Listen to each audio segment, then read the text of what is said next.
Good morning. I'm back after a long summer break. School's starting up again. Yesterday was open house, and today is the first day with kids. And the first day I start my crossing guard duty once again for another year. Have you ever taken a break from something? A break from maybe a job or the way you feel about something, or maybe a certain type of lifestyle?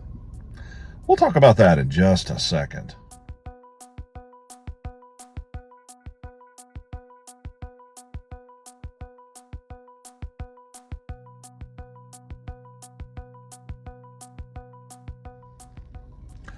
I don't know about you, but sometimes I like a change. Normally, I don't like change that much, but if you eat a hamburger for supper every night for 6 months, you probably would get really tired of it, and you would want to change. That's a for sure thing. Maybe, as you work in a job, you get burnout and you need to move on to something different. That doesn't happen to everybody, but it happens to enough people for people to switch jobs, sometimes even late in their career. Have you ever just stopped doing something, got out of the habit of something, changed the way you were doing things? Sometimes people do that, and it's not for the better. Sometimes it's for the worst. And that's what I want to talk to you about very briefly today. Sometimes we get out of the habit of going to church and maybe trying to serve God or focusing on the things of the Lord. It's very easy to get distracted with entertainment and books and, just life in general. It's tough sometimes to not just stray away from the path, to just sort of maybe unintentionally take a break from God. And I think we've all done it. I know I have. I know I've taken a break without even meaning to take a break. It's not like I said, okay, God, I'm taking a break from you. That's not what happens. What happens is we get distracted, or we get so overwhelmed with what's going on in life and just trying to make ends meet and to survive and all of these things that we just kind of mess up, don't we? We get ourselves so distracted and so on another path that very often we end up kind of making ourselves miserable because we have forgotten the one that which we serve, the one who saved us. And a lot of times, preachers, I know I've heard them say, you need to recommit your life to Christ. It's not that you've lost your salvation so much, but sometimes we have to rededicate ourselves. And I've been thinking a lot about that over the summer.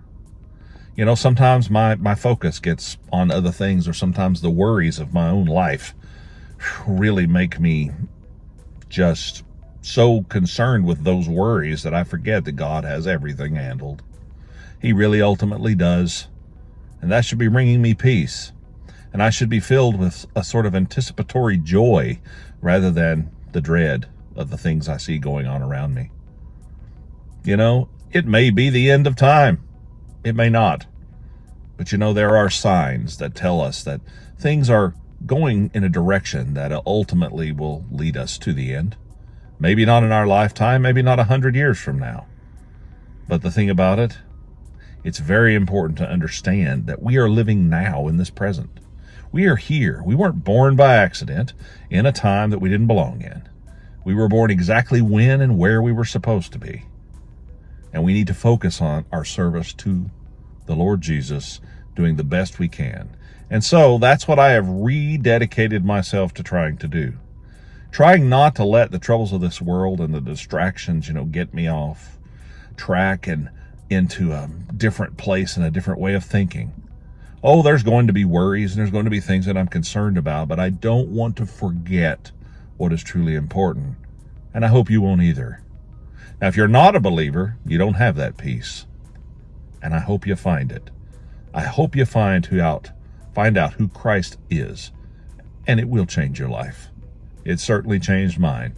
And when I get myself in a tizzy over something that's just silly, whether it's whatever's on the news or the fact that my own family or other people's families or friends that are going through trouble or people that are sick or people that are lost that I'm concerned about, I get my eyes on the problem rather than on the solver of the problem. And I think that's really important for us to remember. Have a great day. Be kind to each other. See you next time.